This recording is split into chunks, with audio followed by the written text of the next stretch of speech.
Ya, boleh kita mulai Bapak Ibu. Bismillahirrahmanirrahim. Assalamualaikum warahmatullahi wabarakatuh. Selamat siang. Salam sejahtera untuk kita semua. Bersyukur kepada Allah Subhanahu wa taala dengan mengucapkan alhamdulillahirabbil alamin dan bersalawat kepada Rasulullah dengan mengucapkan Allahumma shalli ala sayyidina Muhammad. Bapak Kepala Sekolah yang kami hormati, yang dalam hal ini diwakili oleh Bapak Wakasek Kurikulum dan Bapak Ibu sekalian yang kami hormati, terima kasih sebelumnya sudah bersedia meluangkan waktu untuk mengikuti kegiatan kami. Dalam hal ini kegiatan diseminasi modul 1.4 budaya positif. Kegiatan kita pada hari ini kurang lebih akan berlangsung dengan beberapa materi dan beberapa menit ke depan.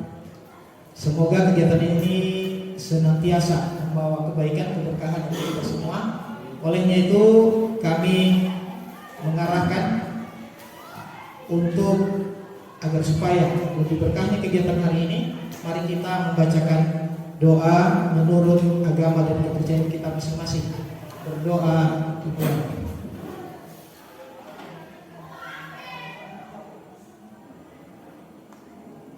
Berdoa selesai. Ya, terima kasih Bapak Ibu.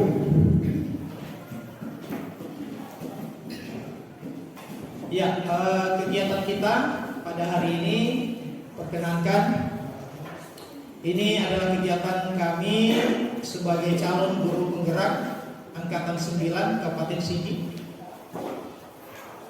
Pada bagian tugas ini di modul 1.4 kami diberikan tugas untuk menyampaikan atau sharing kepada Bapak Ibu sekalian mengenai budaya positif. Nah, tentunya kita sebagai seorang guru sudah sering mendengarkan kata budaya positif dan juga hal-hal mungkin tanpa kita sadari sudah sering kita lakukan, kita praktekkan. Hanya saja sebentar kita akan melihat sejauh mana keterkaitan antara apa yang sudah pernah kita lakukan dengan budaya positif yang dimaksudkan dalam pemikiran Ki Hajar Dewantara. Baik Bapak Ibu, kita mengulang kembali tujuan pendidikan menurut Ki Hajar Dewantara. Tujuan pendidikan adalah menuntun segala kodrat yang ada pada anak-anak agar mereka dapat mencapai keselamatan dan kebahagiaan yang setinggi-tingginya, baik sebagai manusia maupun sebagai anggota masyarakat.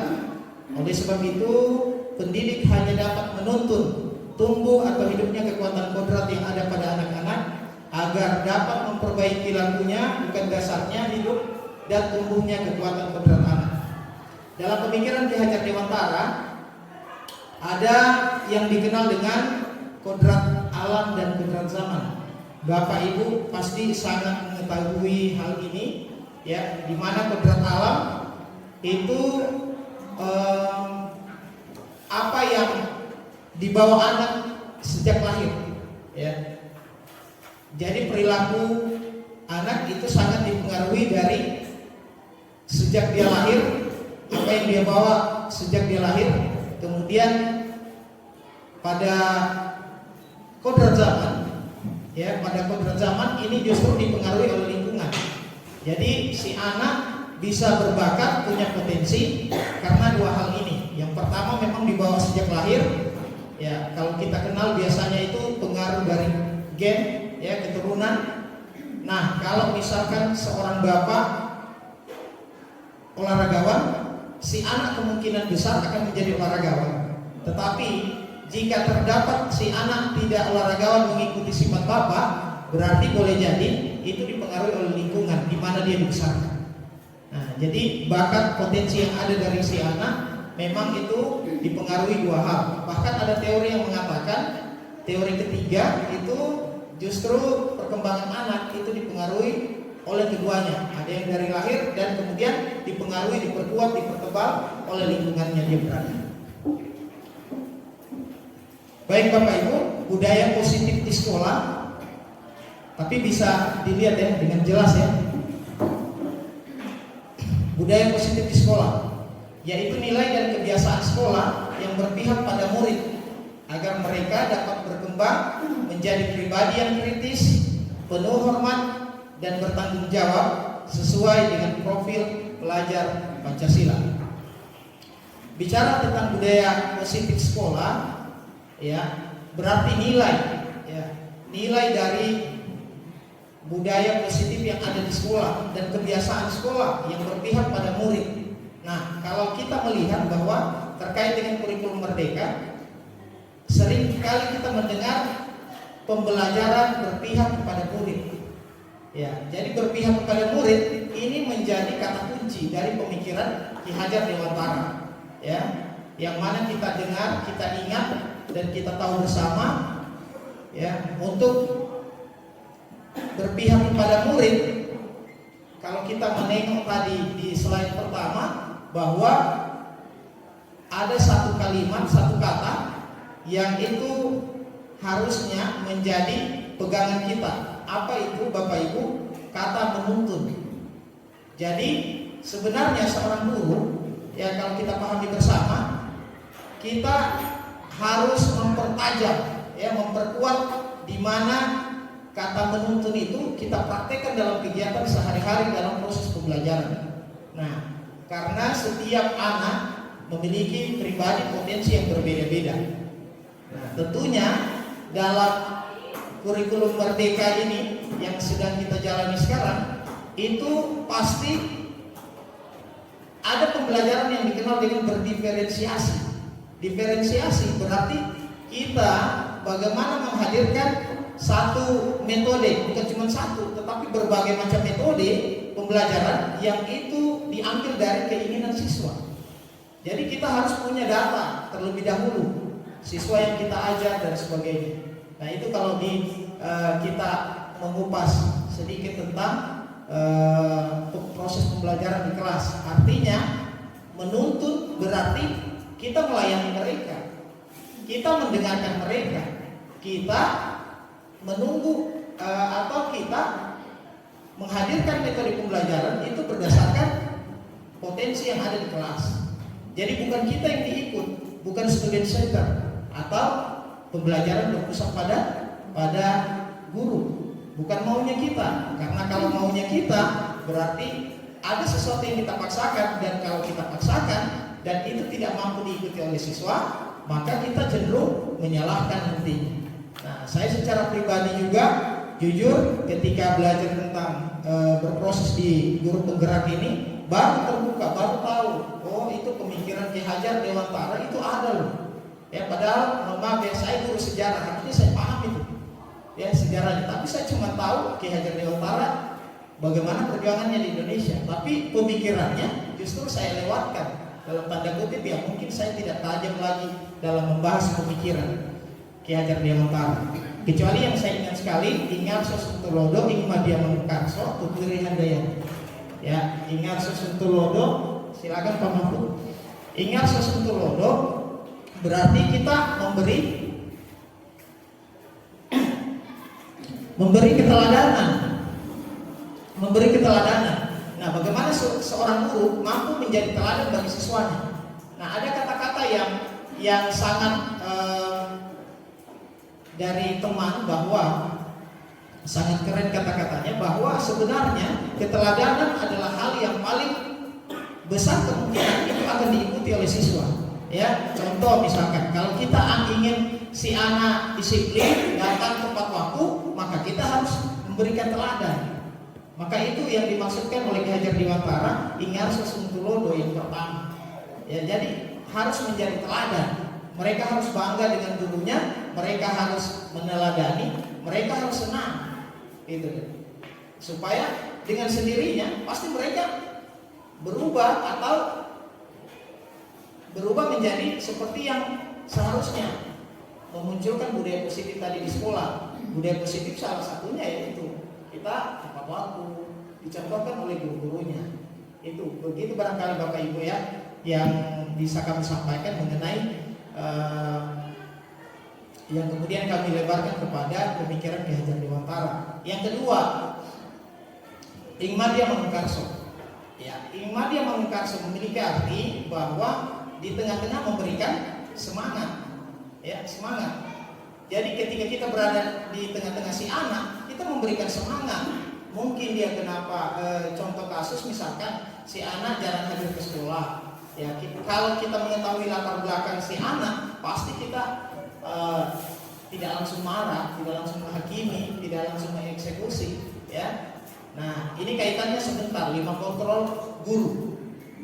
Posisi mana kita di antara 5 itu selama ini, ya. Nah, jadi pentingnya memang kita bisa memahami si murid, penting sekali, ya. Baik dari mungkin secara persuasif, cerita, atau mungkin di dalam kelas atau setelah jam pelajaran, itu penting sekali karena pasti ada sifat juga dari kita yang itu akan tersentuh ketika mendengarkan cerita yang mungkin tidak sampai kepada pemikiran kita bahwa si anak terlambat karena persoalan ini, mungkin jaga adik, ya. Karena ada satu siswanya kita di sini, dia jarang sekolah, alasannya cuma satu, dia harus jaga adiknya.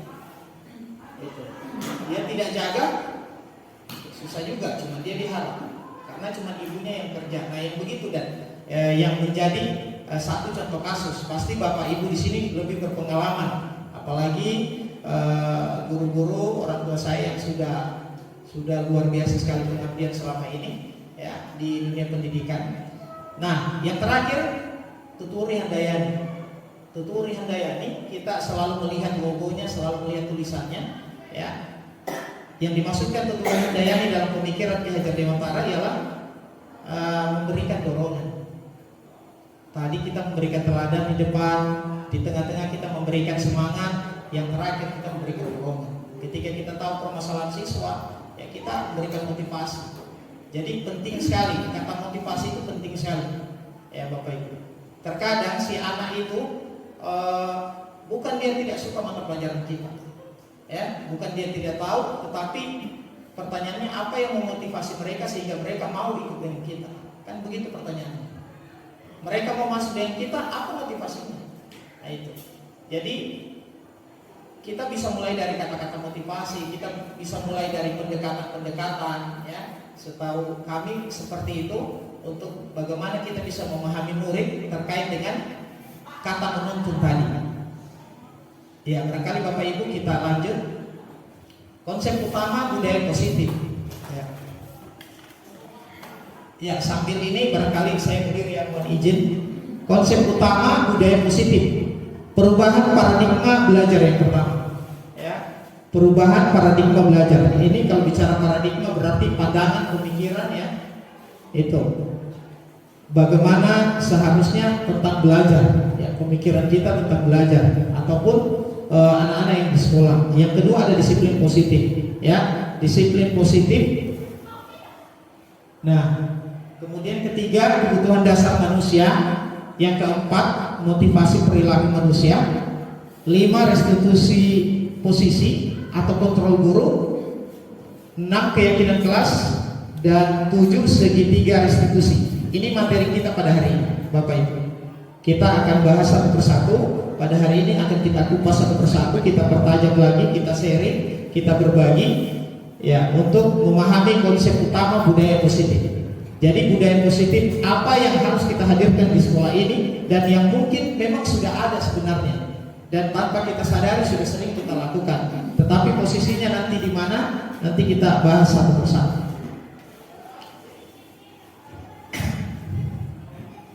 Ya, yang pertama perubahan paradigma belajar. Saya minta partisipasi Pak Rizky dulu. Untuk yang pertama boleh dibacakan Pak Rizky.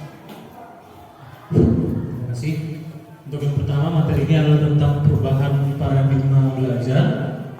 Yang membangun budaya positif, sekolah dapat menyediakan lingkungan yang positif pula. Kemudian untuk pengalaman dan nyaman agar siswa mampu berpikir, kemudian bertindak dan bercita dengan merdeka, yang mandiri dan serta bertanggung jawab. Adapun disiplin sangat berkaitan dengan kontrol dari guru. Terima kasih. Ya, terima kasih Pak Rizky. Ya, Bapak Ibu, kita tahu bersama bahwa untuk membangun budaya positif, sekolah harus menyediakan lingkungan yang positif, aman dan nyaman. Nah, itu kata kuncinya. Bagaimana lingkungan sekolah menjadi lingkungan yang positif, aman, nyaman. Nah, sejauh mana sekolah kita sekarang ini berada pada level mana? Apakah lingkungan sudah positif bagi anak-anak, sudah aman, sudah nyaman? Nah, itu menjadi pertanyaan dan tantangan kita ke depan. Tetapi sudah pasti ada yang sudah menjadi budaya positif, ada yang sudah merasa aman, ada yang sudah pada tahap nyaman. Nah, itu. Jadi dalam membangun paradigma belajar, kita harus fokus pada tiga itu. Ya, bagaimana lingkungan menjadi positif, aman dan nyaman bagi siswa. Jadi bukan hanya aman nyaman bagi guru, tetapi bagi siswa, agar senantiasa mereka bisa terpanggil hatinya ke sekolah. Ya, terpanggil hatinya ke sekolah. Sebagaimana kita di zaman dulu, bahwa kalau tidak ke sekolah rasanya kurang bagus, kurang senang. Selalu dirindukan masa-masa sekolah itu. Ya. Nah, kemudian disiplin sangat berkaitan dengan kontrol guru. Nah, bicara tentang kedisiplinan memang berkaitan dengan kontrol guru. Tadi itu saya katakan bahwa pentingnya keteladanan, pentingnya. Jadi sama-sama kita saling mengingatkan, sama-sama kita berusaha. Ya, termasuk secara pribadi juga saya masih banyak yang harus diperbaiki dalam hal kedisiplinan. Tetapi ketika membaca atau mempelajari ini, ya mari kita berusaha berubah, ya sedikit perlahan, ya tidak mesti harus satu kali, tapi perlahan, tapi walaupun bertahap, tapi harus terus ada perubahan. Nah,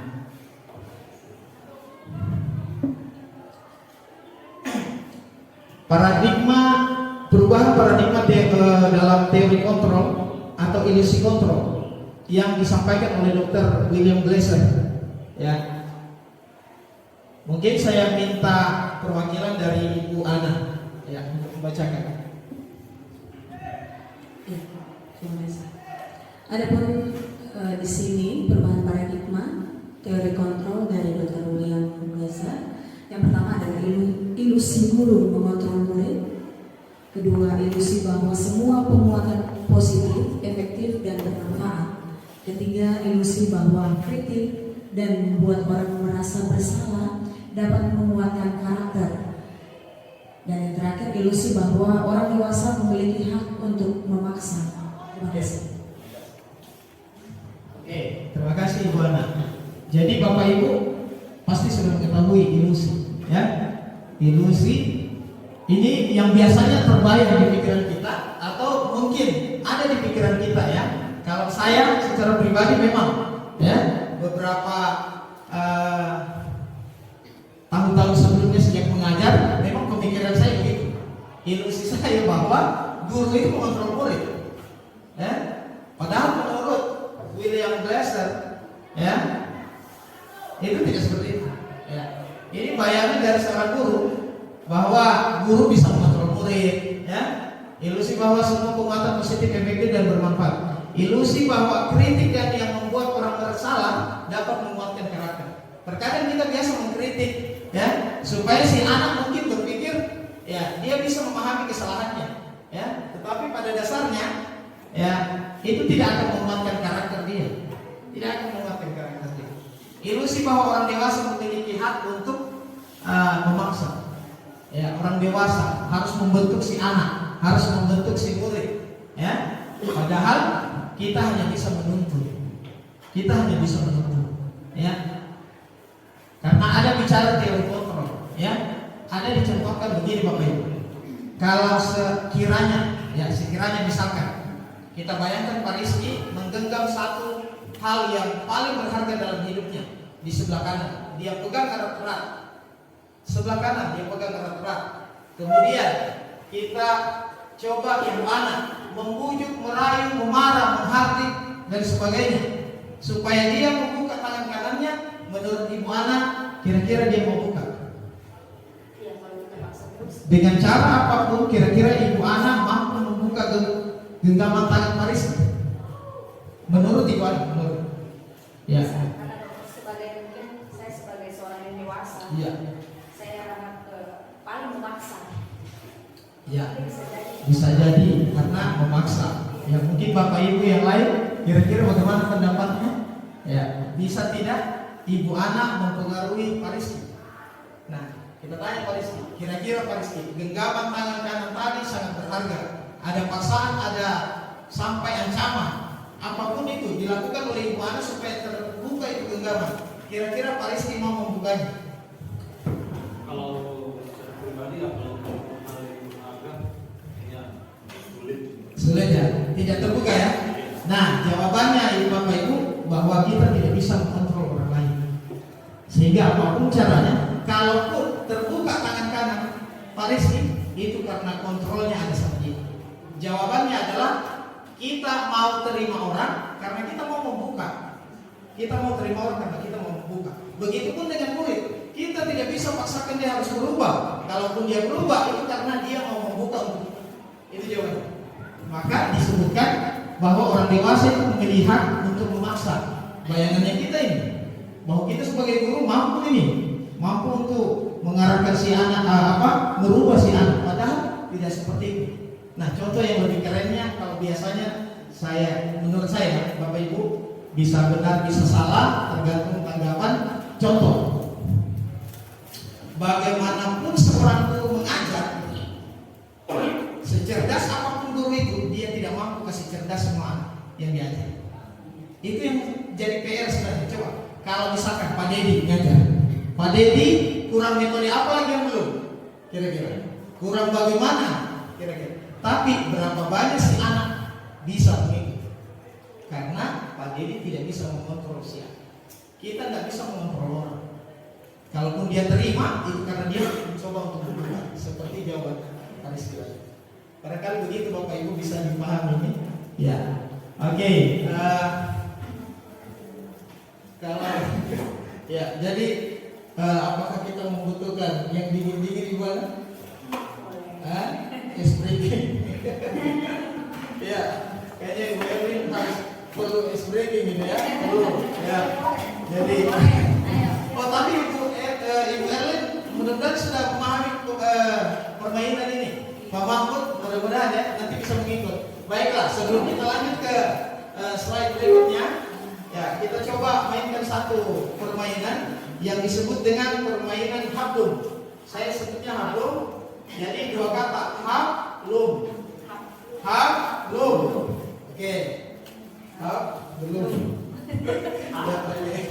Ya, kita santai-santai saja Bapak Ibu. Ya, mungkin yang bikin tegang ini panas. Ya. Aduh. Ya. Oke. Tapi ya. Baik, kita coba Bapak Ibu ya. Boleh kita berdiri ya? Kita berdiri ya. Kita berdiri ya. Oke. Biar Ibu Erlin lebih semangat lagi. Ya. Oke. Baik. Karena saya harus menggunakan dua tangan, saya tidak pakai mic ya. Jadi Ibu Lima. Oke. Ibu Risma dan Ibu Parianti masuk di tim ini nanti. Oke. Jadi berlima di tim sebelah kiri saya. Berarti yang sebelah kiri melihat tangan kiri saya, yang sebelah kanan melihat tangan kanan saya. Apakah kita masih fokus di jam segini atau kita sudah konsentrasi untuk pada jam siang? Ya Bapak Ibu, baiklah ya. Saya ulang. Permainannya adalah disebut dengan hablum. Hab berarti rata tangan saya. Kalau saya naik berarti lum. Kalau saya begini berarti yang bersuara sebelah kanan. Kalau saya pakai tangan kiri berarti yang bersuara tangan sebelah kiri. Oke ya Bapak Ibu. Nanti bersamaan kita tes pelan-pelan kita ya. Alun-alun dulu ya. Nanti kita tambah kecepatannya ya. Nah karena jadi yang paling bagus nanti mendapatkan hadiah bos putih di depan masing-masing. Ya sebenarnya kalau ya bisa dilihat juga kecerdasan kita semua dari cara kita memposisikan duduk di mana sebenarnya tadi. Karena ada satu meja bonusnya. Ya, jadi silakan Bapak Ibu dinikmati pokoknya ya. Oke, sip, kita mulai ya. Oke, kita tes dulu Bapak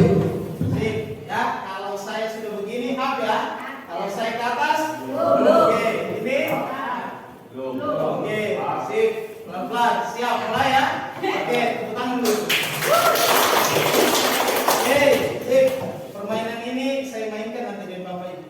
Ya, oke. Saya mulai ya. Pak Rizky, berdua dulu. Oke, siap. Ya. Oke, siap ya. 3, 2, 1.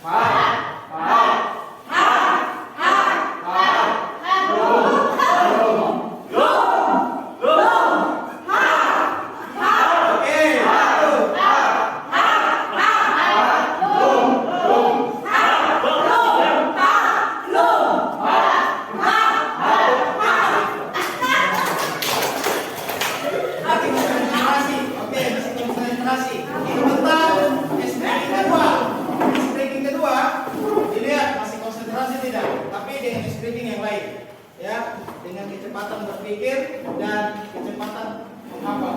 Ya, sebentar. Oke, kita lanjut Bapak Ibu ya. Oke, yang kedua saya minta tolong ke Pak Adi.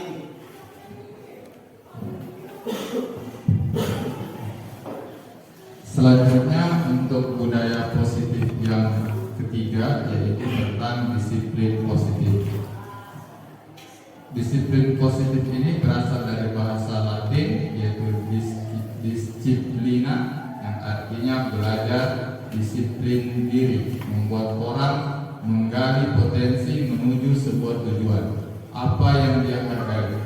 Namun dalam budaya kita, makna kata disiplin telah berubah menjadi sesuatu yang dilakukan seseorang pada orang lain untuk mendapatkan kepatuhan. Kecenderungan umum adalah menghubungkan kata disiplin dengan ketidaknyamanan, bukan dengan apa yang kita hargai atau pencapaian suatu tujuan hidup. Terima kasih.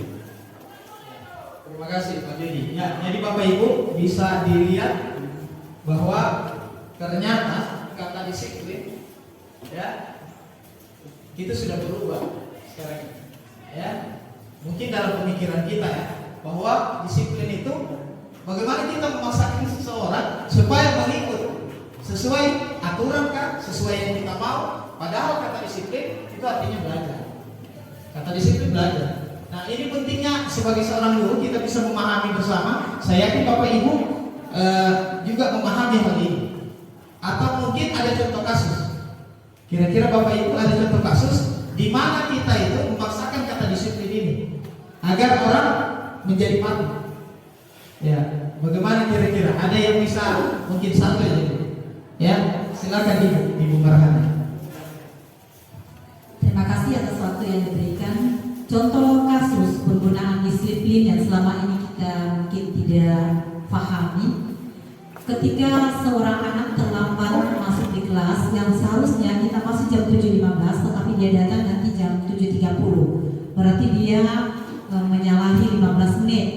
Mungkin ada kita katakan kamu ini tidak disiplin dengan waktu yang sudah disepakati bahwa kita masuk jam 7.15, kamu datang sudah jam 7.30. Di situ barangkali Pak. Dengan salah satu lagi kesepakatan pakaian seragam yang harusnya hari Senin Selasa menggunakan baju putih abu-abu, tetapi dia menggunakan baju pramuka. Mungkin kata-kata tidak disiplin, kamu ini melanggar tata tertib yang sudah disepakati. Barangkali Pak. Terima kasih. Ya, terima kasih Ibu, sangat baik contoh kasus yang diberikan. Jadi melihat contoh kasus, ya saya pun sering begitu ya, sering begitu memahami kata disiplin karena kita menginginkan bahwa si anak patuh dengan apa yang sudah kita sepakati. Nah, sebentar, ada yang namanya kesepakatan kelas. Sebentar. Selama ini kita kenal dengan peraturan, tetapi sebenarnya yang lebih tepat adalah kesepakatan. Maka disitulah nanti kita bisa munculkan kesepakatan kelas mengenai kasus tadi, baik itu berpakaian maupun datang terlambat. Ya, biasanya dan selain di kelas, kita harus punya kesepakatan sekolah yang sebentar lagi akan kita bentuk. Ya, secara bersama-sama dari seluruh dewan guru di SMA Negeri 6 Sigi. Karena yang namanya peraturan dan tata tertib itu akan diubah menjadi kesepakatan.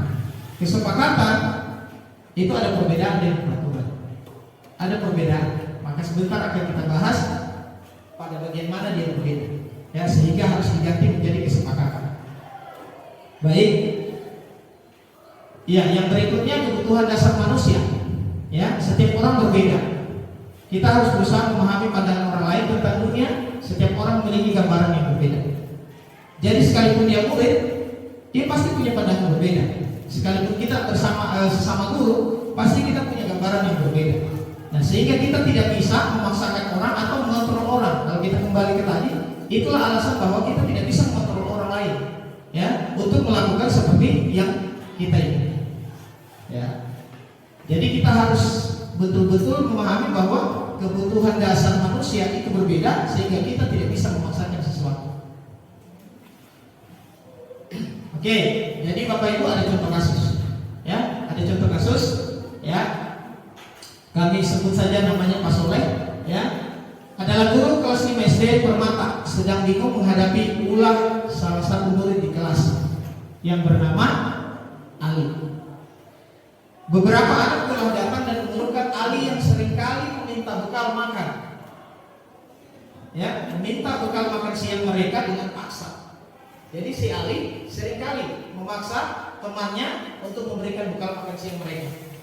Jika Anda menghadapi situasi seperti Pak Soleh, ya, apa yang akan Anda lakukan?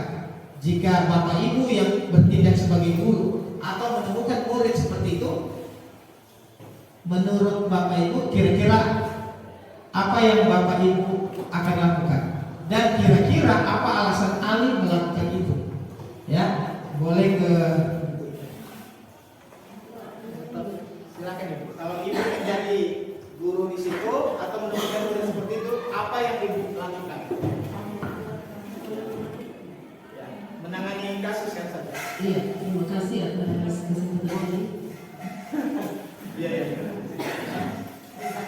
Kalau saya sebagai seorang guru mendapatkan kasus seperti ini, maka yang saya lakukan itu, saya akan memanggil si Ali ini.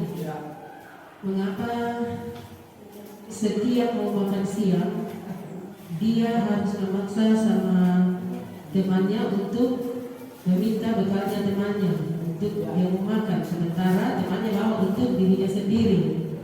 Nah, jadi saya akan memanggil dia. Apa sebabnya? Mungkin ini mau memperlihatkan bahwa dia apa namanya dalam kelas itu ya, penguasa di dalam kelas, atau kemungkinan dia memang betul-betul tidak punya, sehingga dia butuh makanan dari temannya, tetapi tidak dengan paksa juga. Kalau sebenarnya dia tidak punya, mungkin dia minta baik-baik atau bagaimana. Jadi kita kita panggil secara pribadi di anak, kita tanya dia apa alasannya sehingga dia melakukan seperti itu. Barangkali itu saja untuk sementara. Terima kasih. Silakan Bapak Ibu, siapa tahu ada yang mau memberikan, silakan Ibu In. Ya, terima kasih atas kesempatannya. Kalau menurut pendapat saya, yang pertama, saya memanggil siswa tersebut yang bernama Ali, ya.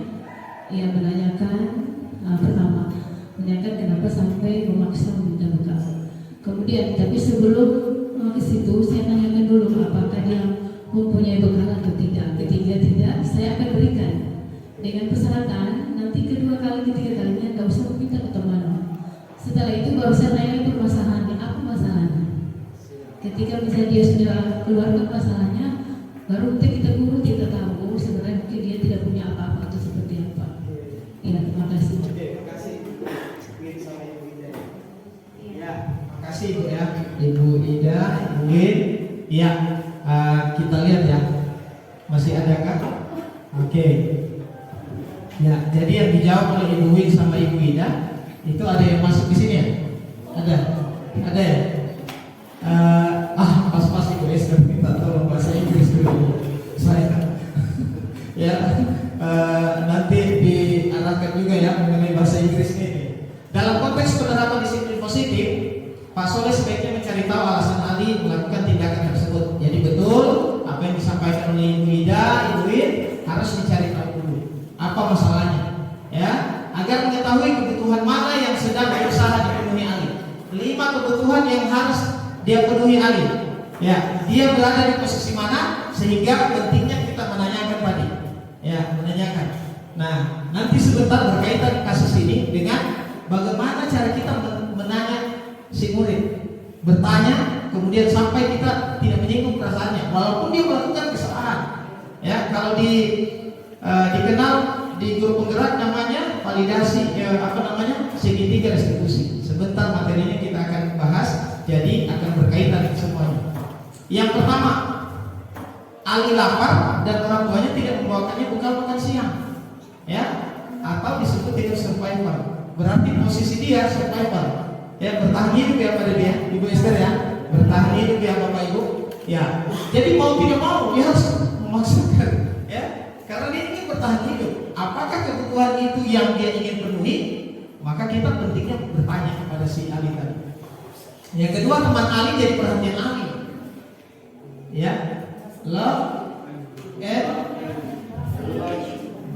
apa itu? Oh iya, Ibu Esther dulu. Iya, jadi teman Ali jadi perhatian Ali. Iya, jadi ini ada rasa sayang, rasa cinta, kemudian belonging itu merasa memiliki. Iya, jadi sehingga mungkin dia dikasih makanan. Iya, betul. Atau ya, sehingga Ali mendapatkan makanan dari orang lain, Ibu ya. Iya. Iya. Artinya kan pasti ada rasa kasihan. Iya. Nah, itu termasuk. Termasuk Ibu ya. Iya. Oh iya. Iya. Ini perhatian berarti ya. Iya. Terima kasih. Iya, terima kasih Ibu. Nah, lanjut. Jadi apakah Ali memang mengambil makanan itu karena dia merasa itu tadi? Ya. Nah, yang ketiga dia merasa hebat karena temannya jadi takut dan menuruti keinginannya. Kira-kira masih ada murid begini Bapak Ibu? Kalau saya cerita masa lalu bahwa di kelas saya ada yang begitu, ya. Tapi dia memang baik, cuma ya ada perasaan itu dia, super powernya ada, ya.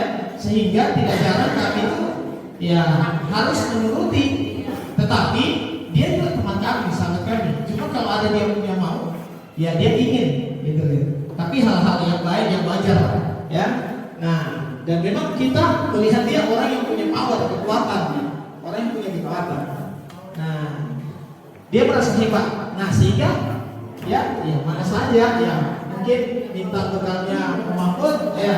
Karena saya merasa saya bisa menguasai Pak Mahfud, ya saya ini ya, saya minta misalkan. Nah, yang keempat, Ali merasa bosan dengan bekal yang dibawakan orang tuanya karena selalu bekal yang sama. Misalkan telur terus gimana? Sementara teman, ya, sapi, telur mata sapi ya sama saja. Ya, nah itu freedom ya. Apa itu freedom? Kebebasan apa? Kebebasan. Dia merasa bahwa diatur oleh orang tuanya, sehingga ketika dia melihat ada hal yang baru di luar, dia mau. Nah ini juga kadang sebagai orang tua itu, ya. Bahkan sampai dengan orang tuanya ingin dulu seperti ini tapi tidak terkabulkan, maka anaknya diarahkan untuk seperti ini. Nah itu lebih keliru lagi, ya. Nah itu karena kita tidak bisa menguasai, mengontrol orang. Nah, Ali hanya iseng dan menikmati ekspresi wajah temannya yang besar. Pan, apa ini senang ya? Senang. Dia senang melihat teman. Jadi Bapak Ibu jangan heran kalau misalkan nanti tiba-tiba ada murid yang ya saya senang saja Pak Ibu. Ya memang dia ingin memenuhi kebutuhannya itu kebutuhan dia. Mungkin begini ya, bisa jadi secara psikologis di rumah dia tidak senang. Begitu dia dapat teman main, ya jahil. Kan biasa ada anak-anak jahil itu. Ya, sebenarnya ada juga yang sebenarnya dia cerdas itu. Makanya mungkin antara dia kesenangannya di situ, ya makanya dia berbuat jahil. Cuman temannya berbeda lagi tanggapan. Sehingga biasa kalau sudah masuk laporan, ya mau tidak mau kita harus melihat itu sebagai satu Iya, sholat, tetapi kita harus menangani dengan bijak, tentunya dengan menanyakan tadi. Ya, jadi ini posisi 5 tadi yang harus dipenuhi oleh si anak tadi, sehingga dia melakukan sesuatu. Jadi sekali lagi, ketika ada sesuatu terjadi pada siswa kita, maka kita jangan terburu-buru mengambil keputusan, bahkan dengan kata-kata yang mungkin tanpa kita sadari menyakiti perasaan si anak. Oke, semua perilaku memiliki tujuan. Dari motivasi perilaku manusia untuk menghindari ketidaknyamanan atau hukuman apa yang akan terjadi apabila saya tidak melakukannya. Ya, untuk menghindari ketidaknyamanan. Jadi pertanyaannya, apa yang akan terjadi apabila saya tidak melakukannya? Jadi berarti perilaku dia tidak ingin melakukannya, tetapi tujuannya adalah untuk menghindari ketidaknyamanan atau hukuman. Ya, itu misalkan contoh, kenapa saya harus kerjakan, si murid harus kerjakan pelajaran soal matematikanya Pak Rizky? Karena apa? Tujuannya satu. Ya, dia berpikir apa yang akan terjadi apabila saya tidak melakukannya. Oh, saya akan dihukum, saya akan keliling lapangan basket, saya akan dijemur, saya akan berdiri satu kaki. Ya, maka dia melakukan. Karena itu tujuannya, supaya tidak dihukum. Ya, bisa kita sama-sama pahami Bapak Ibu ya. Nah, yang kedua, ya jadi tadi yang pertama itu dari motivasi eksternal, ya. Motivasinya dari luar. Oh, misalkan saya kerja matematika biar dapat perhatian dari Pak Rizky deh. Gitu. Oh, biar saya aman sama Pak Rizky. Gitu. Jadi faktornya dari luar, sehingga dia harus melakukannya. Nah, yang kedua untuk mendapatkan imbalan dari orang lain. Nah, ini pertanyaannya, apa yang akan saya dapatkan apabila saya melakukannya? Jadi seseorang itu mau melakukan tergantung apa yang dia dapat. Kalau ada sesuatu yang dia dapat, nah berarti faktor motivasinya eksternal. Kalau saya mau melakukan itu, kira-kira apa ya? Oh, ini yang akan saya dapat, maka saya lakukan. Karena ada faktor dari luar yang mempengaruhi. Ya, nah ini secara manusiawi memang ya kita tidak bisa pungkiri gitu. Tetapi yang perlu kita tahu bahwa dalam teori motivasi ada 3 tentang perilaku manusia. Yang terakhir untuk menghargai diri sendiri. Nah ini yang kita harapkan, baik seorang guru maupun murid, untuk menghargai diri sendiri. Saya akan menjadi orang yang seperti apa apabila saya melakukannya. Ketika saya melakukan perubahan untuk saya lebih disiplin, kira-kira apa yang saya menjadi seperti apa nanti. Tapi kalau saya tidak disiplin, saya jadi seperti apa? Jadi motivasinya internal dari dalam. Ya, nah ini yang kita harapkan, baik sebagai seorang guru maupun seorang murid. Ya, perubahan itu datang dari faktor internal. Ya, walaupun kita tidak bisa pungkiri secara manusiawi, kita butuh, kita juga ingin, ya, kita mengharapkan sesuatu, maka terkadang motivasinya eksternal juga. Ya, dan itu ya manusiawi, itu manusiawi. Oke, selanjutnya, nah ini agak ya tampilannya. Ya, saya bacakan ini studi kasus. Ya, Dinda kurang menguasai pelajaran sejarah sehingga pada saat pelajaran tersebut berlangsung, dia lebih banyak berdiam diri atau menggambar di buku pelajarannya. Pada saat Pak Gali keluar, jadi mohon maaf ya, sebenarnya ini pelajaran matematika, ya, mohon maaf kesalahan teknik. Ya, Dinda kurang menyenangi pelajaran matematika. Ya, pada saat Pak Gali guru matematikanya menanyakan pertanyaan Dinda, menjadi gugup dan tidak sengaja menjatuhkan tasnya dari kursi, serta tiba-tiba menjadi gagap pada saat berupaya menjawab. Seluruh kelas pun tertawa melihat perilaku Dinda yang bicara tanggap dan terkejut tersebut. Pak Gali pada saat itu membiarkan teman-teman Dinda menertawakan Dinda yang tergagap dan malu luar biasa, dan malahan menunjuk hidungnya karena tidak bisa menjawab pertanyaan Pak Gali. Kelas makin gaduh dan anak-anak pun tertawa melihat Dinda di depan kelas memegang ujung hidungnya. Apakah Anda setuju dengan tindakan Pak Gali terhadap Dinda? Kalau setuju mengapa? Kalau tidak mengapa? Pak Mahfud, boleh, silakan. Bahwa Pak Gali menghukum Dinda ya. Untuk apakah Pak Mahfud setuju? Ya, sebagai seorang guru mungkin setuju untuk menghukum ya, karena Dinda mungkin kurang senang dengan pelajaran, tapi kita harus tahu mengapa Dinda tidak senang dengan pelajaran. Ya. Begitu ya. Siap. Ya. Jadi Pak Mahfud menanyakan dulu kenapa tidak senang dan sebagainya, tetapi masalah hukum tadi setuju. Oke, siap. Bagus. Ibu Erlin. Ya, terima kasih. Kalau menurut saya, jika ada siswa mungkin yang tidak menyenangi dengan pelajaran saya akan memanggilnya. Kenapa kamu tidak suka? Mungkin cara belajar mengajar saya yang tidak bagus, ya mungkin akan saya perbaiki kelanjutannya. Jadi saya tanya dulu kepada anak saya, kenapa dia tidak suka? Mungkin cara mengajar saya yang dia tidak senangi. Jadi itu menjadi motivasi saya untuk merubah cara mengajar saya kepada anak-anak. Ya, terima kasih. Siap Ibu, terima kasih banyak ya. Oke, Bapak Ibu yang belum dapat kesempatan, ya sebentar masih banyak kesempatan ya. Oke, menurut Anda tindakan Pak Gali terhadap Dinda adalah sebuah hukuman atau konsekuensi? Ya, barangkali Bapak Ibu yang belum, hukuman atau konsekuensi ketika dia memegang hidungnya di depan kelas ya? Dihukum ya? Hukuman. Apakah itu hukuman atau? Hukuman. Ya, bagaimana? Silakan hukuman Ibu ya. Terima kasih atas kesempatannya. Kalau menurut saya itu adalah suatu bentuk hukuman dari konsekuensi yang diterima oleh siswa tersebut, dan sebagai guru pun saya kurang sepakat dengan hal itu, karena di era sekarang itu pendidikan itu sudah lebih kepada pendidikan karakter yang tidak melakukan itu. Ya, terima kasih Bu. Ya. Oke, konsekuensi ataukah hukuman? Ya, disimpan dulu jawaban dan pertanyaannya Bapak Ibu. Kita lihat berikutnya. Ya, untuk memahami hukuman dan konsekuensi. Tapi apakah ini sama atau berbeda nih Bapak Ibu? Hukuman dan konsekuensi. Berbeda ya? Oke, kita sepakat berbeda ya?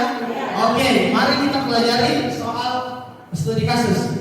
Ya, lari mengelilingi lapangan basket 2 kali karena terlambat. Ya, oke. Ya, silakan. Ya, nanti ya membersihkan coretan yang dibuatnya di meja tulis.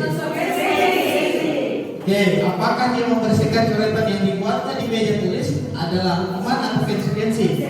Oke. Ya, pertama hukuman. Hukuman ya, atau ada Bapak Ibu yang berbeda? Pak Dedi? Oke, sepakat hukuman ya, Pak Dedi. Yang kedua? Oke, sepakat lagi ya. Disimpan jawabannya Ibu, diingat karena selain berikutnya ada jawaban. Oke, murid diminta untuk push up ya 15 kali karena tidak menggunakan seragam sekolah. Ya itu tadi tidak sesuai kata Ibu Berhan. Apakah hukuman atau konsekuensi?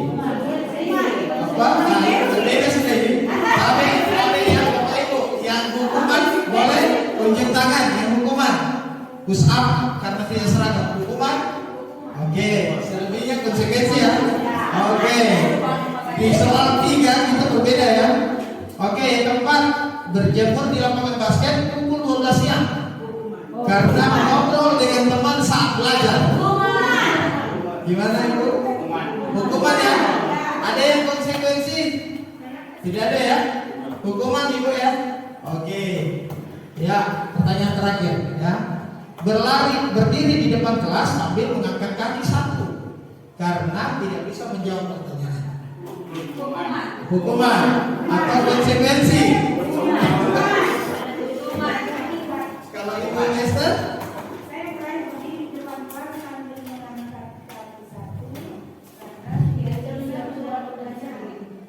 Apakah hukuman? Ya, ada hukuman ya? Ya. Oke. Oke, 2 orang konsekuensi. Gimana? Ya, 3 orang. Ibu Risma hukuman, Ibu Marianti hukuman ya. Oke.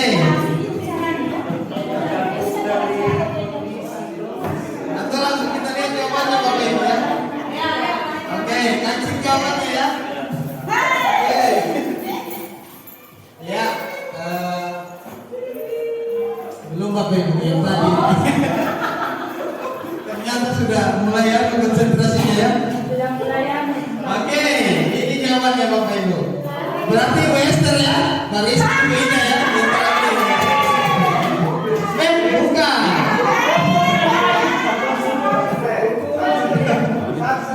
Sorry ya, satu tadi tidak masuk di asalnya. Oke, menggantikan kertas tugas teman yang telah dicoret itu konsekuensi. Oke, tapi yang tadi hukuman ya.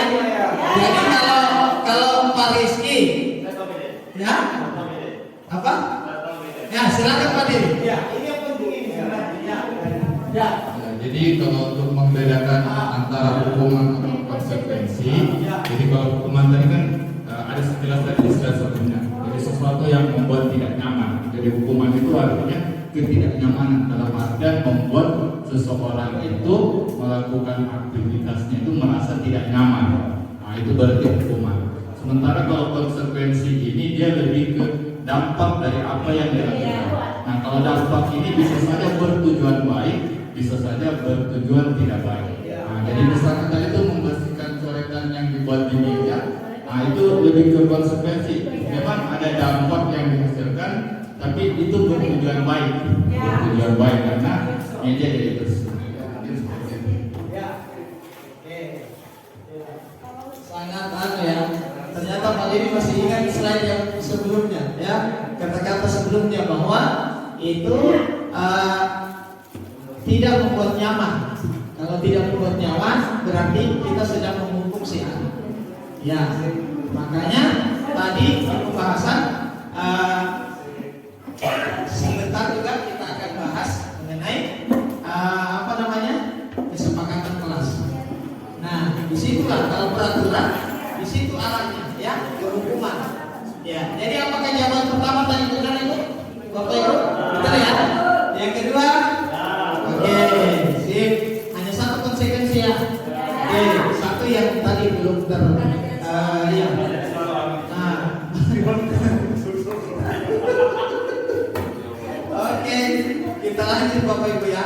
Nah, jadi ini contoh-contoh sehingga kita bisa terarahkan bahwa yang ternyata yang kita lakukan selama ini hukuman. Kita ingin memberikan satu pelajaran, tapi kita lupa bahwa selain hukuman ada konsekuensi. Nah, konsekuensi itulah yang harusnya kita jalankan. Tetapi itulah pentingnya kita membuat kesepakatan kelas, kesepakatan sekolah agar semua yang kita jalankan nanti bersifat konsekuensi. Ya, oke, lanjut Bapak Ibu. Ini yang menarik. Dan ini terjadi sama kita sebagai seorang guru. Ya. Dan Bapak Ibu boleh pilih. Bapak ada di posisi kontrol mana? Ya.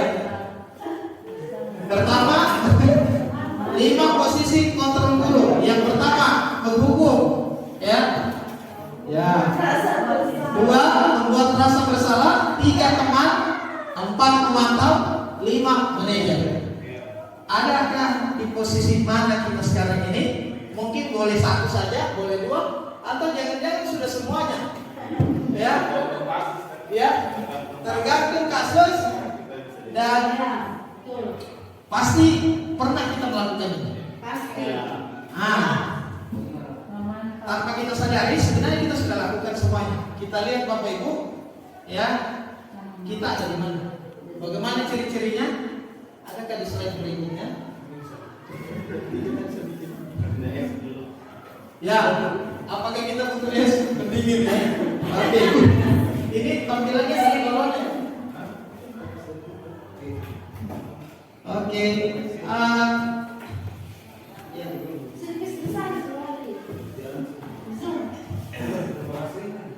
Apa? Iya, mana? Kembali ini.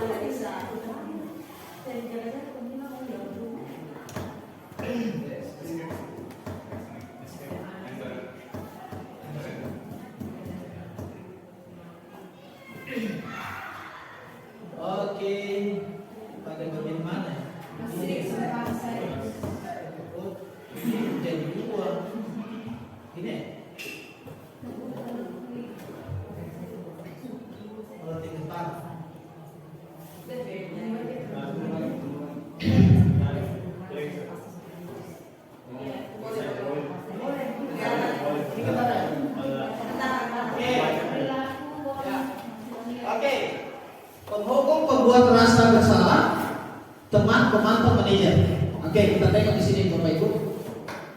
Guru berbuat. Kalau dia penghukum, berarti kata-katanya adalah menghardik, menunjuk-nunjuk, menyakiti, menyindir. Kalau dia penghukum, ya. Kalau dia membuat rasa bersalah, dia berceramah, menunjukkan kekecewaan mendalam. Ya, ya, ya.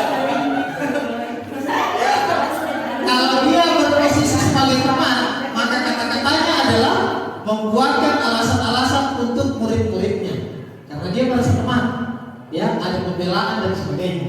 Kalau dia pemantau, dia menghitung dan mengukur, ya. Maksudnya itu, oke, kenapa tidak kerja tugas kimia? Tidak kerja tugas kimia, banyaklah alasan. Oke, yang lain boleh istirahat, ibu tunggu. Selesaikan sekarang, ibu tunggu di sini. Atau ibu tunggu di kantor. Intinya bisa dipantau dan dia harus pastikan dia menyelesaikan tugas. Ya, pemantau. Ya, dia tetap kasih tugas dan dipantau si murid. Ya, oke. Jadi dia bisa menghitung, dia bisa mengukur. Ya, itu ciri-cirinya pemantau. Yang terakhir kontrol diri. Kalau dia seorang manajer, maka yang dia lakukan adalah mengajukan pertanyaan-pertanyaan. Kira-kira Bapak Ibu sebagai seorang guru, harusnya kita di posisi mana? Ya. Jadi kontrol diri sebagai seorang guru, harusnya kita sudah berada di manajemen. Maka mulai sekarang kita harus mengarah ke manajemen. Itulah saya katakan, mungkin kita pernah jadi penghukum, pembuat rasa bersalah, ya, ya. Jangan-jangan ibu sudah pakai ayat. Ya, jadi teman, ya, kita berteman, kita cerita santai-santai, ya. Kita pemantau pernah kita berikan ke apa ya, hukuman ke konsekuensi, ya, sambil kita menunggu, karena kita ukur besok terakhir. Kalau tidak ada besok, sudah selesai. Ya. Nah, oke. Yang kedua, guru berkata, ini kata-katanya, ini contohnya. Ya, kalau dia menghukum, kalau kamu tidak melakukannya, saya akan. Ya, kalau dia, misalkan, katakanlah penghukum, guru yang mempunyai kontrol diri penghukum, maka dia keluarkan kata-kata. Kalau kamu tidak kerja tugas, ibu tidak akan kasih tugas, ibu tidak akan kasih masuk. Ya.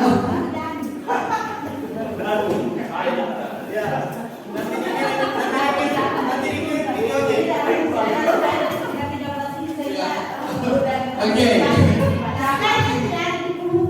Itu saat saya membuat materi ini tadi subuh, saya sudah bayangkan ibu ada yang begitu. Oke, lanjut. Yang kedua, kalau dia membuat merasa bersalah, kata-katanya adalah kamu sudah mengecewakan bapak, kamu sudah mengecewakan ibu.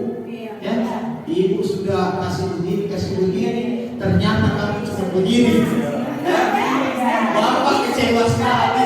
Ya, sehingga si anak merasa bersalah, maka dia akan mengarah pada sifatnya tidak mempunyai percaya diri, tidak berguna. Ya, mungkin kita niatnya baik, apalagi ya, saya juga biasa begitu. Ya, renungan. Ya, renungan. Jadi, ya, ternyata ini kurang bagus. Oke. Berikutnya teman.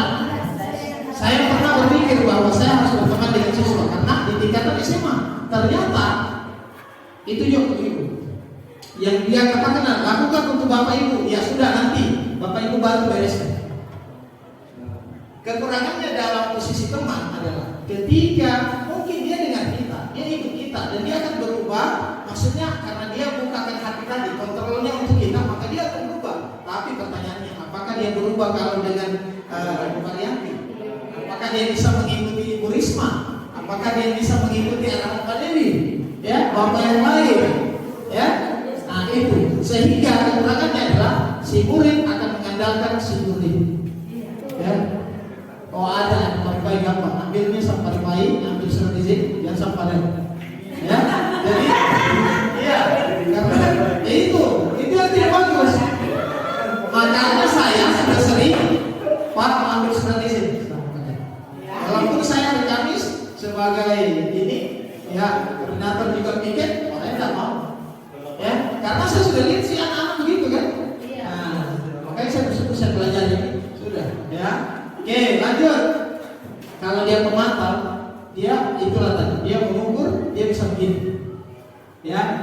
peraturan? Kan tugas sampai kapan? Ya, kan Bapak sudah bilang tugasnya sampai jam 8. Kamu lewat jam 8:05 kan? Ya. Oke. Apa konsekuensinya? Ya. Ya, apa sanksinya? Kan kamu sudah tahu sanksinya ini. Kemudian apa yang telah kamu lakukan? Apa yang terjadi sekarang? Dia akan begitu. Kalau dia posisi pemantau, dia bisa ukur, dia bisa hitung. Nah, di manajer, nah ini lebih keren dan seharusnya kita ada di sana. Apa yang kita yakini? Nah, kesepakatan kelasnya kita apa? Kemarin kesepakatan sekolah bagaimana seragamnya? Ditanyakan, bahkan dengan lemah lembut. Apa kamu meyakini hal tersebut? Bahwa kalau dapat tepat waktu, ya berarti kamu menerapkan kedisiplinan. Apakah kamu meyakini itu?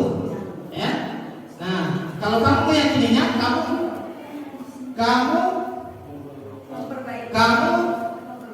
mau memperbaikinya, gitu ya? Kalau kamu memperbaikinya, jadi kira-kira hal tersebut akan menggambarkan apa tentang dirimu. Jadi diarahkan anak-anak, ya kita tanya dia, kita arahkan.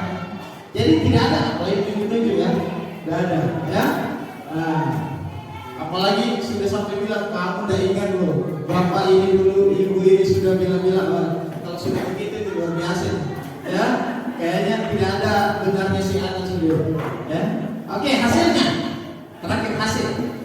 Kalau dia menghukum, maka si anak pun berontak.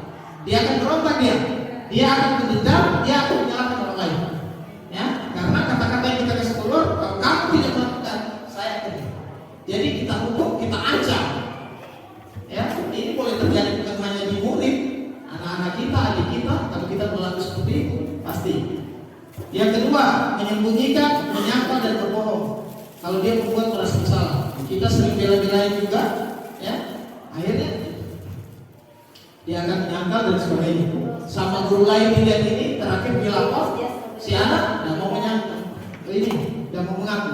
Ketergantungan kalau kita di posisi teman, dia akan bergantung ke kita. Kalau kita tidak ada, gimana dia? Ya, kalau kita sudah tidak dengan dia, gimana? Anak-anak tidak bisa merdeka. Maka pembelajaran kurikulum merdeka itu tidak bisa, tidak sampai ke dia.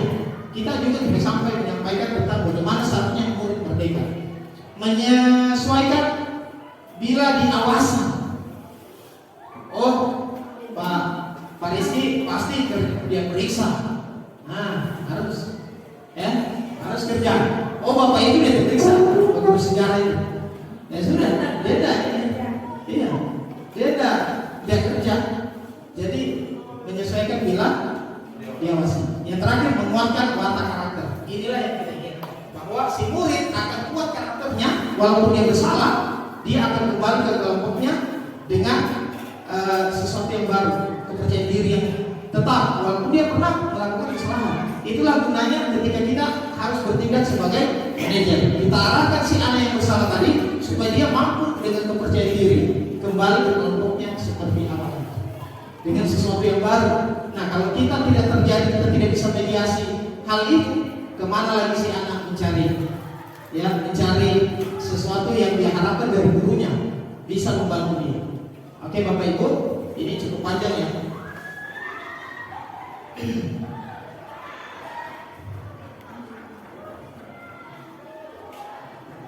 Oke, kita lanjut ya.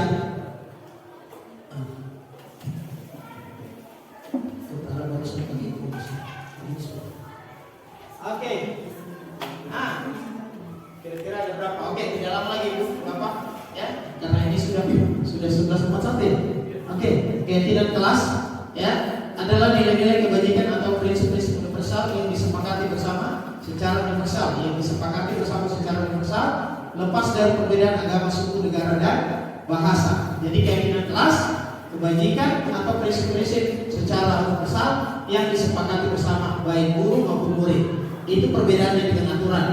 Jika aturan itu hanya berlaku pada kita, maksudnya bukan berlaku, tetapi kita yang terapkan tanpa meminta persetujuan dari siswa. Ya, oke, lambat 1 menit di luar. Ya, lambat 5 menit di luar. Tanpa kita minta, sepakat nah. Ya, nah itu perbedaannya dengan keyakinan kelas. Ya, oke. Nah ini akan kita bentuk ke depan nanti Bapak Ibu, masing-masing apalagi wali kelas harus punya keyakinan kelas. Nah ini akan kita mainkan terakhir ya sebagai penutup pembentukan keyakinan kelas ya. Jadi kalau keyakinan kelas itu bersifat abstrak daripada peraturan yang merinci dan konkret ya, itu perbedaannya. Keyakinan kelas berupa pernyataan universal. Keyakinan kelas hendaknya tidak terlalu banyak sehingga mudah diingat dan dipahami. Pernyataan keyakinan kelas dibuat dalam bentuk positif. Keyakinan kelas sebaiknya sesuatu yang dapat diterapkan di lingkungan tersebut. Semua warga kelas ikut berkontribusi dalam pembuatan keyakinan kelas. Itu keyakinan kelas. Harus terlibat semua siswa. Ya. Adapun segitiga restitusi. Iya. Ya, sorry ya Ibu ya, saya lupa ya. Yang saya maksud adalah keyakinan kelas Bapak Ibu. Ya, bukan kesepakatan. Ya, keyakinan. Jadi keyakinan itu adalah bentuk dari kesepakatan dua pihak, guru dan murid. Apakah sepakat? Oke, sepakat berarti itu keyakinan kelas. Kalau peraturan seperti tadi, maunya guru yang diikuti. Nah, itu harus dibentuk ke depan, ya. Harus wali kelas harus dibentuk. Nanti sebentar contoh-contohnya seperti apa. Sebenarnya sudah kita lakukan, ya. Oke. Jadi restitusi guru membantu murid menjadi lebih memiliki tujuan, disiplin positif serta memulihkan dirinya setelah berbuat salah. Itu tadi. Bagaimana si anak kita kembalikan jati dirinya, kita kembalikan ke kelompoknya, ya, ke murid-murid yang lain supaya dia bisa pulih dari hal yang dia buat kesalahan tadi. Berikutnya membantu murid untuk jujur pada diri sendiri dan mengevaluasi dampak dari kesalahan yang dilakukan. Ya, harus ada evaluasi. Dan tentunya kita minta murid jujur, memberikan penawaran bukan paksaan. Jadi pada akhirnya kita memberikan kenyamanan, penawaran ya, bukan paksaan. Kita memaksa si anak supaya begini dan begitu. Oke, segitiga restitusi yang dimaksud ini Bapak Ibu. Yang pertama, menstabilkan identitas. Ya, dua, validasi tindakan yang salah. Tiga, menanyakan keyakinan. Ya, dalam segitiga restitusi. Ya. Nah, saya ini bagus sekali. Jika Bapak Ibu sudah mempraktekkan, tolong di video. Guru menanyakan menstabilkan identitas itu gimana? Apa kata-kata yang keluar dari mulutnya guru? Ya, sampai dengan menanyakan keyakinan. Nah, ini tahapan segitiga restitusi. Jadi kita sudah ada di penghujung ini Bapak Ibu.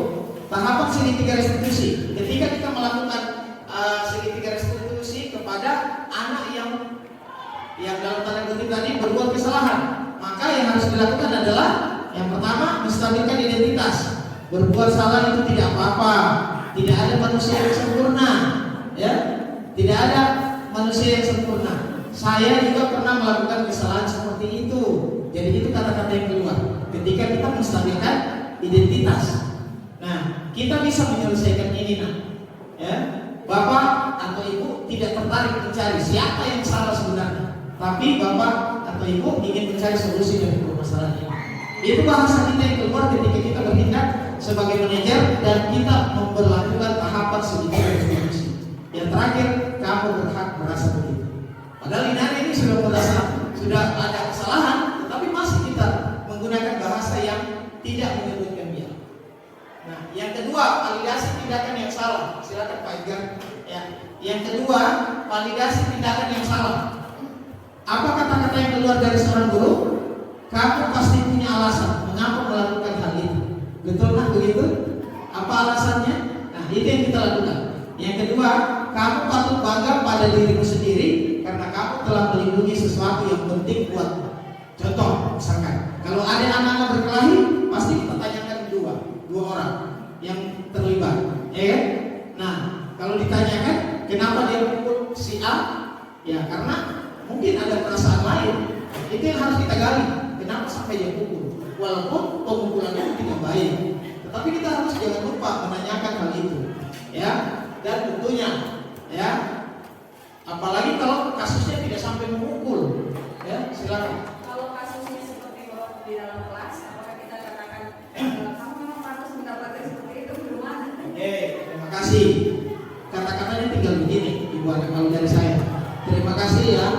Kamu cuma merokok sendiri. Kamu tidak menjual rokok itu. Boleh? Siapa itu? Terima kasih, kamu cuma merokok sendiri, tetapi kamu tidak menyebarkan kepada orang lain. Yang berbuat lebih parah lagi. Jadi kita maksudnya gini. Terima kasih, Edgar, ya. Walaupun kamu marah-marah, tapi ibu menghargai kamu karena dan ibu bersyukur, bapak bersyukur, kamu tidak sampai memukul dia. Gitu kan? Walaupun sudah mau nih, apa itu? Iya. Dan ya, dan dia intinya ya. Nah, yang terakhir bapak itu menanyakan keinginan. Tidak apa-apa kan? Masih ada breaking terakhir Oke. Menanyakan keinginan apa yang kita percaya sebagai kelas atau keluarga. Nah, apa yang pernah kita yakini dalam kelas mengenai merokok? Kan begitu, ya? Apakah boleh atau tidak? Apakah kami yakini itu? Kan begitu pertanyaannya. Nah, apa nilai-nilai umum yang kita telah sepakati mengenai merokok, mengenai masalah apa tadi? Nah, apa bayangan kita tentang kelas yang ideal? Kan pernah ibu katakan bahwa kalau tidak begini, kalau kita begini, kalau kita terapkan keyakinan kelas, kita akan menjadi kelas yang begini.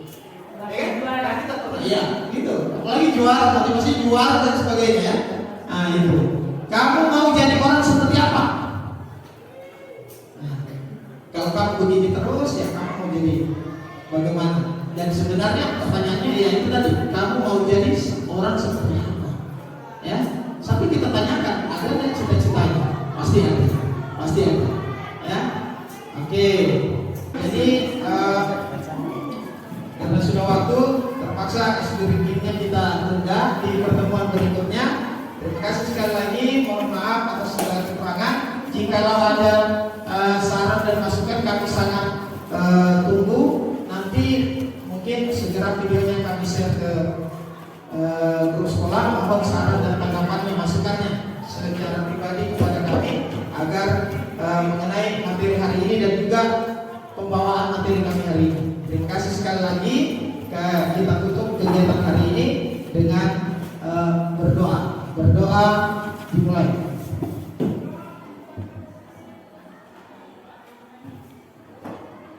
Berdoa selesai. Wassalamualaikum warahmatullahi wabarakatuh.